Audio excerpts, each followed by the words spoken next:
Just look how Max, how he takes on Jay Will when Keyshawn is not there. You see his etiquettes? They're on a one-on-one date. Jay Will is so uncomfortable that his arms is crossed. And I just pitched it in with the channel, and Max is over here giving Jay the eye contact, the black woman vibes. Pay attention.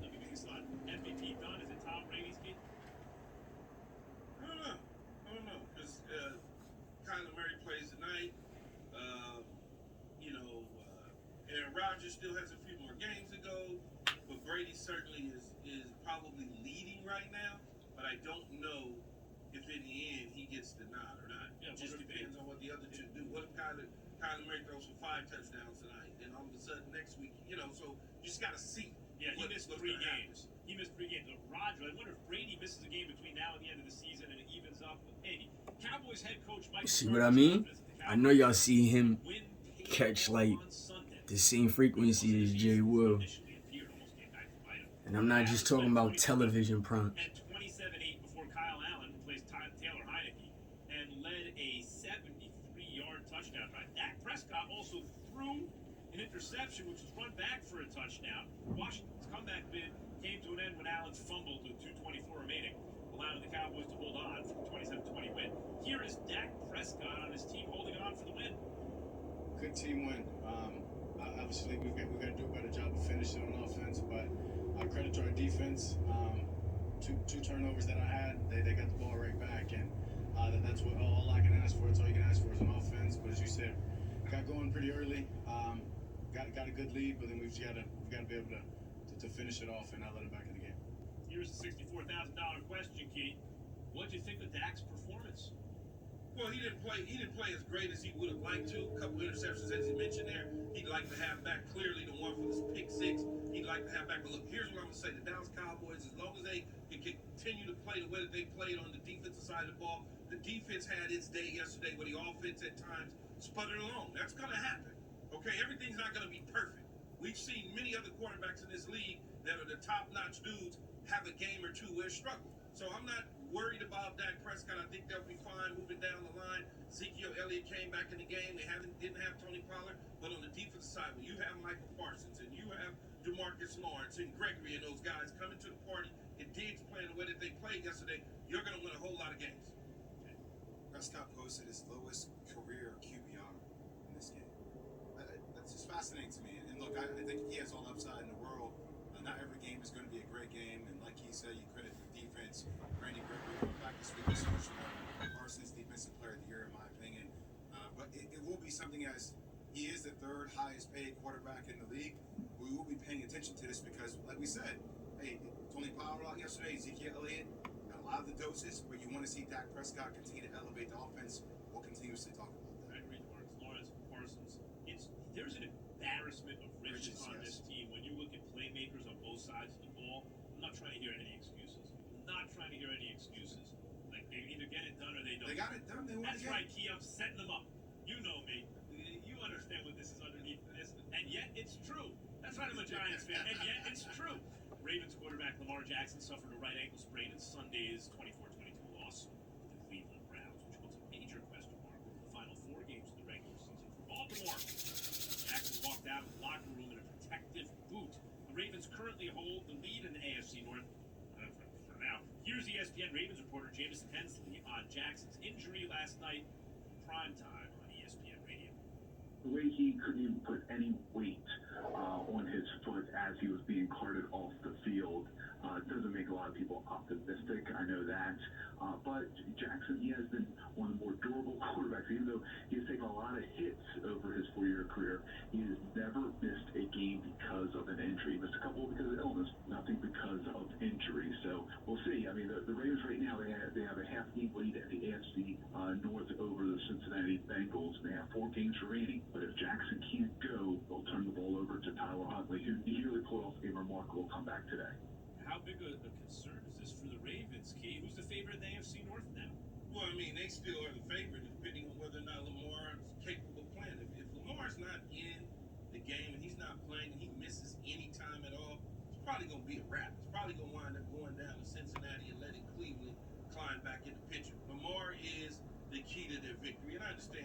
he made a nice little comeback, and it was all exciting in the end. And we thought, oh God, here we go again with another win from him.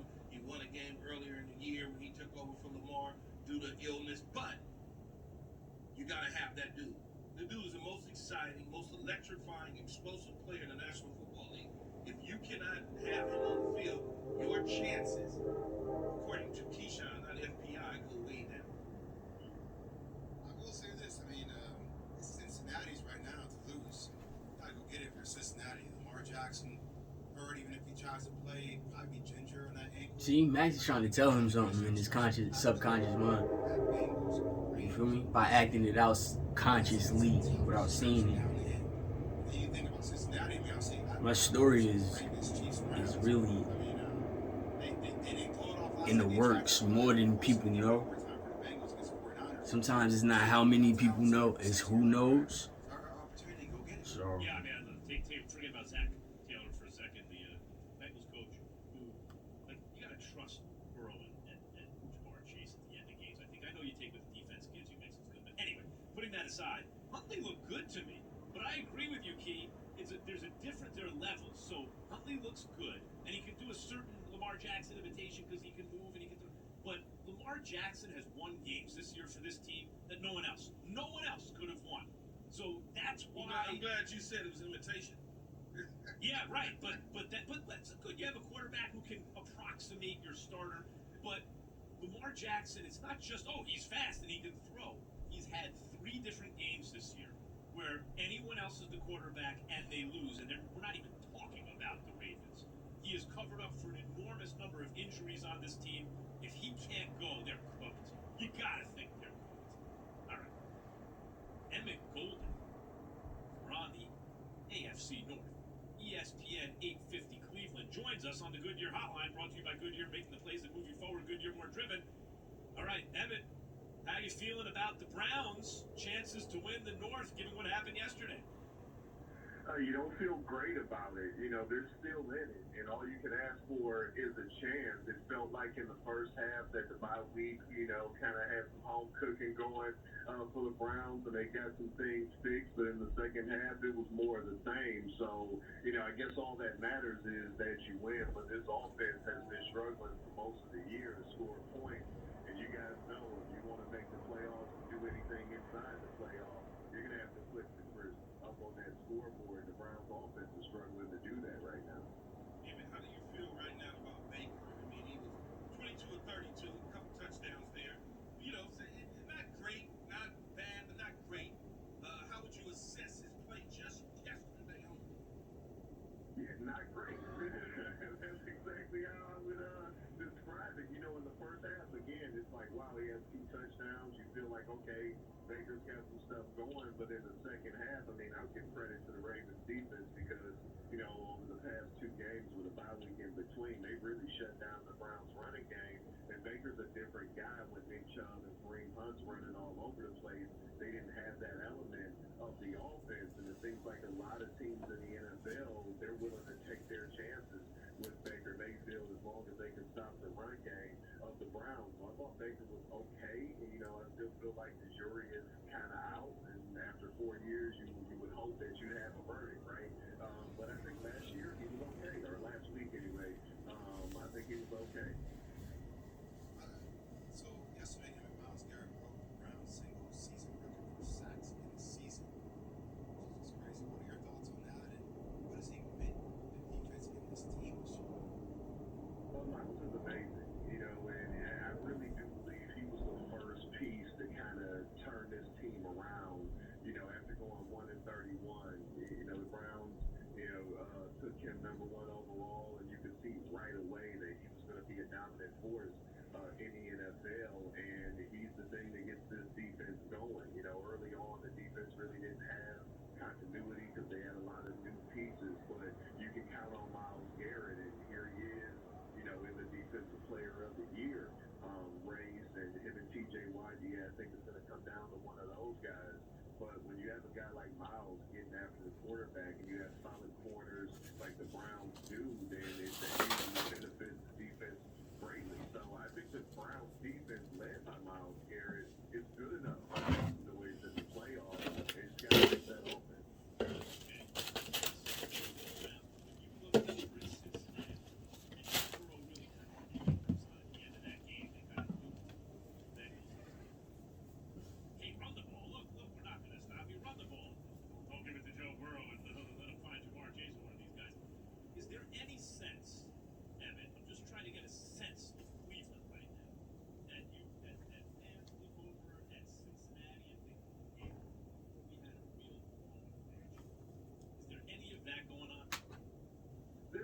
bit of it. Not a whole lot. Again, last time I talked to you guys, I brought up how, Cleveland really does love Baker Mayfield. He got so much equity with the fan base when he went on the road to Pittsburgh and beat Ben Roethlisberger, who just toyed with the Browns most of his career. And for him to have that success, it meant a lot. So this fan base, it feels like this is our guy. And yeah, Burrow looks amazing. And obviously Lamar Jackson is Lamar Jackson. So you look around the AFC North, you go, man, there's some great quarterbacks, but there's a lot of loyalty among this fan base to Baker Mayfield because he was able to do what nobody in the past 20 plus years was able to do for the Browns. So there's not a lot of envy with the fan base, but yeah, Joe Burrow, he's a good one. Ohio boy, so we pull for him after Baker for sure.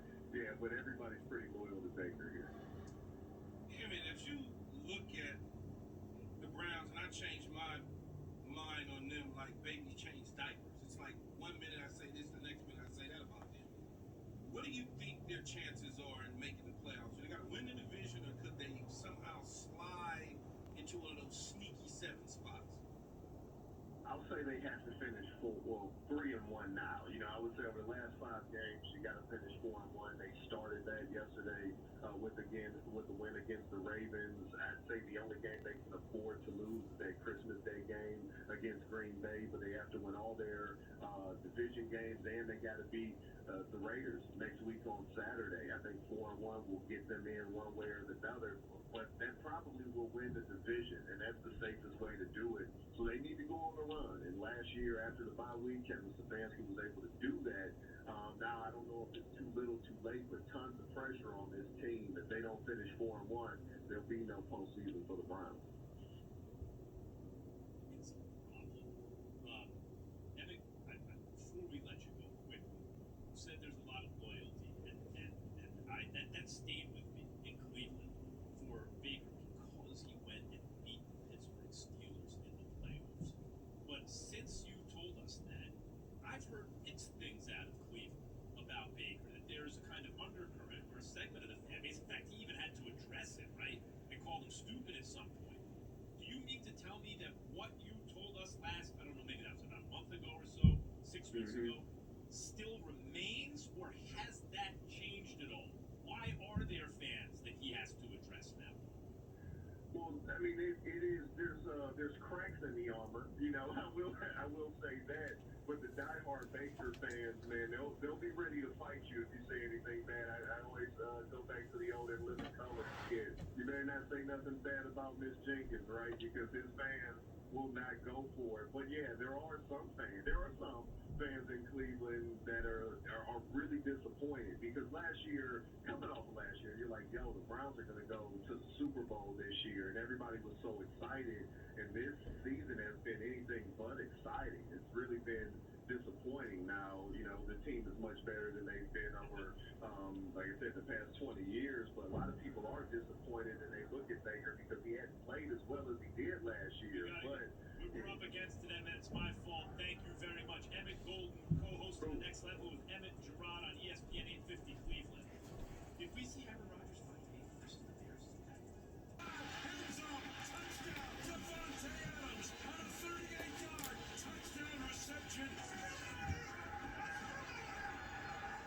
No regrets for saying what I said. Rodgers under center, throws back left. It is showtime. Touchdown, Green Bay. Aaron Jones. It's true. I own y'all. Like y'all don't do nothing to me. When y'all see that 12, y'all are shaking in y'all boots. Do something about it.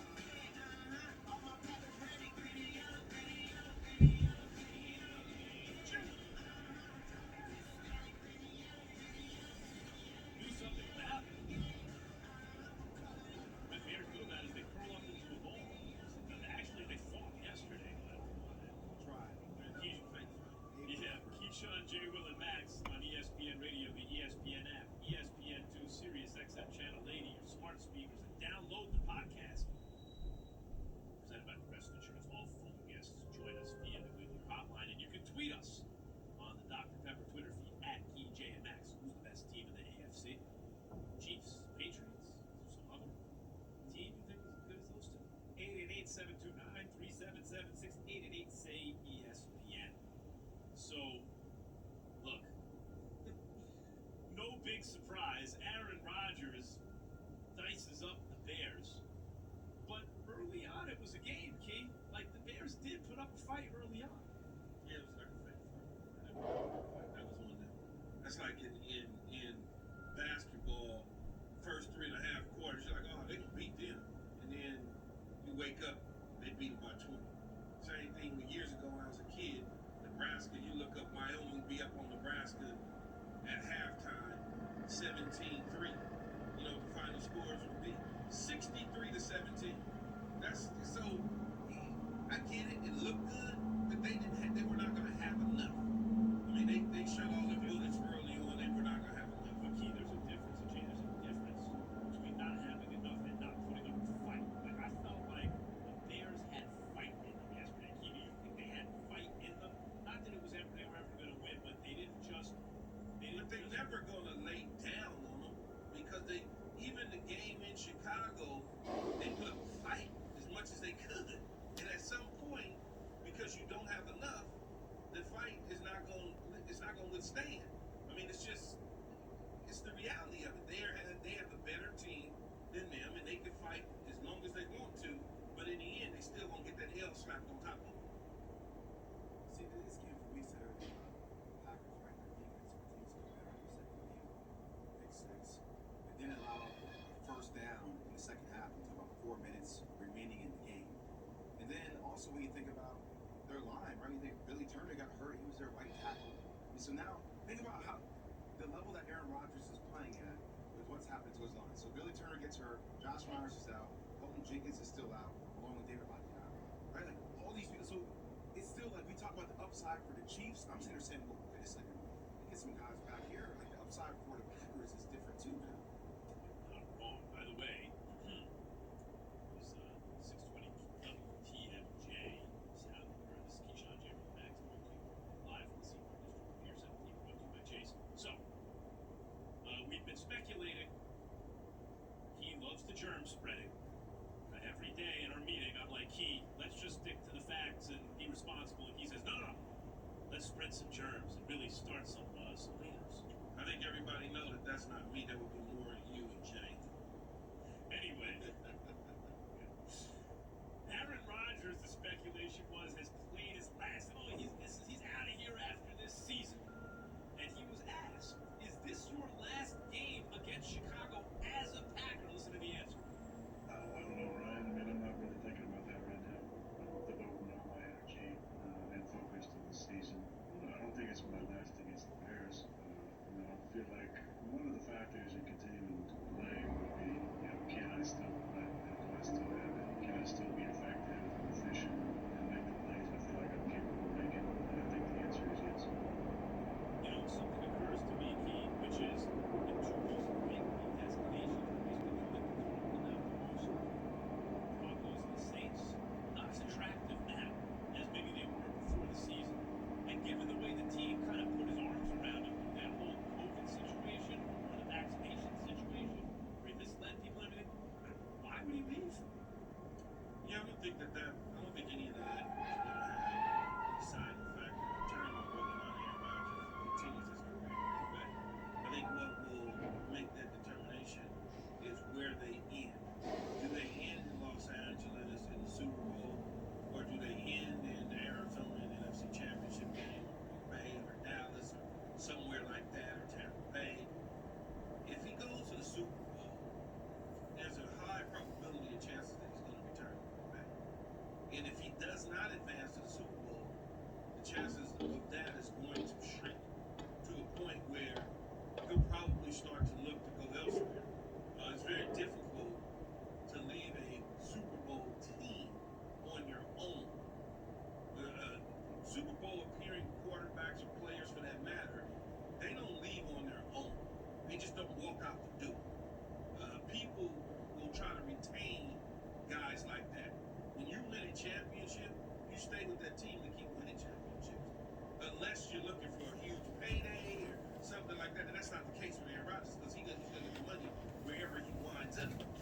His bond with the Green Bay Packers will depend on what happens in Los Angeles in February.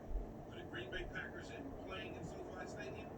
Or is he watching with me in the fans? I don't know about this conversation. I wish I could have a definitive answer. Aaron Rodgers seems like a person that is going to march around, lead of his own drum. And just, you know, we look at the relationship. Look at him. I can't stand him, yo. Just mentioned all the guys who are behind him.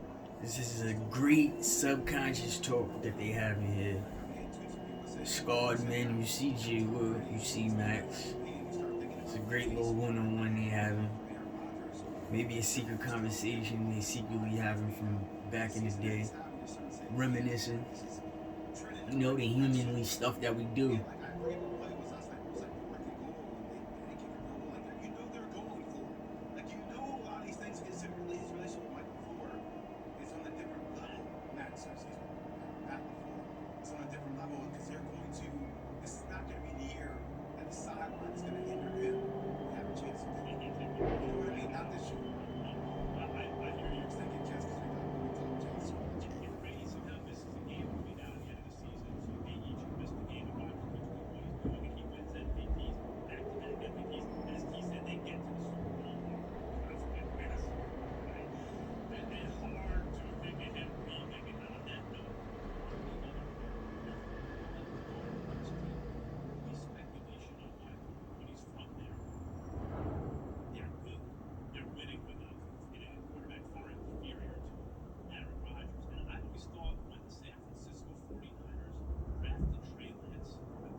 You see that shit? That was sneaky. I know y'all seen that. He knows hypnosis. Look at it. Look at them. They frozen. These former athletes that used to run fast, jump high, lift weights, and as soon as he put a mind bug on them, look at them. They frozen, back in place. You're listening to Master again, just like the regular society. Y'all still listening to the trans winner, aka Max Kellerman, as he grooms himself every morning, evening, and night. And what you will see is a sprinkle here, sprinkle there, Trey Lance later on in the year as time dwindles down, much like you saw with Patrick Mahomes, and then Jimmy Garoppolo will be sent packing, and the Trey Lance era will start in 2022. That's exactly what will take place. He may be right, but there is something nice about having a nice shiny asset like Trey Lance that's there if the situation does lend to itself. There's something interesting. I'm saying, I mean, like, if you put Aaron Rodgers on the Niners right now, Super Bowl contenders. If it's Aaron Rodgers, Man, not Jimmy Garoppolo. y'all so reckless. Why? Just saying now, if they don't win it this year, just saying. I don't know. Y'all are reckless. Speculating. Reckless speculation. If I'm the Niners, I'm looking at Trey Lance going, the odds are against him never being as good as Aaron Rodgers. Nothing against Trey Lance, just a handful of guys have never been that good. And Garoppolo's nice, we know what we can do, but we also know we can probably do better. And Rodgers will do much better. And you can get it done like that. Like overnight, you enter next year against Kyler Murray in Arizona, against Matt Stafford in LA. If Rodgers wanted out, if he wanted out, I just put myself in his shoes and think, like, what would be attractive to me? The Niners are I would say, Key, the Broncos and the Saints are less attractive now than the beginning of the year. But the Niners, maybe not. That's all I'm saying. That's all I'm saying. Yeah, but it's hard. It's hard for me to even understand that, to be honest with you, because they have Trey Lance. If they didn't have the future, it would be something different. If they didn't give up a haul and get the future, the conversation would be different. But that's not the case. The case is the guy is sitting and waiting in the wings. They've been very clear and definitive about their plans with Trey Lance moving forward. I was purely speculating, not based on any information, so you're probably right. Aaron Rodgers has 61 career touchdown passes against the Bears. 61. Most all-time against Chicago. Stats incredible. It's brought to you by My Computer Career Training for a Better Life. Why one person has concerns about that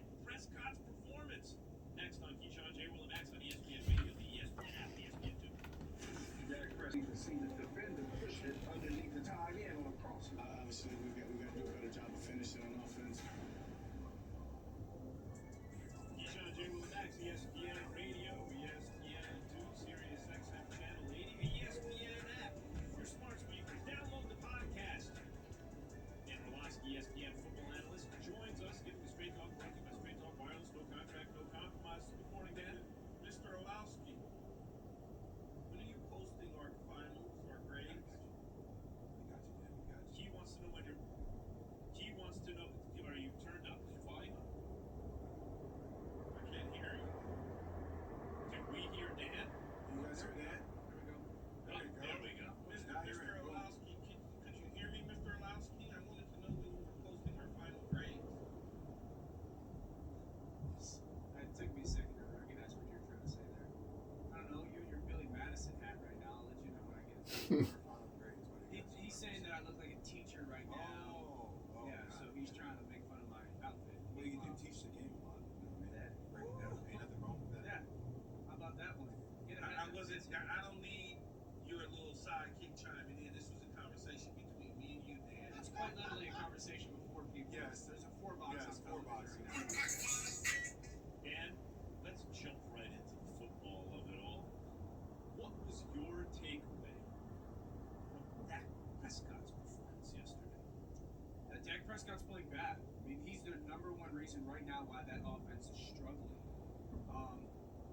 I'd say the two big takeaways I have with Dak right now, and I'm not saying he is, but he looks like he's playing quarterback scared.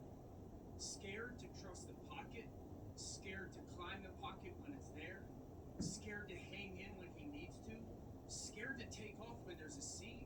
He just looks so tentative. And there's a very little amount of consistency in the conviction that he's doing.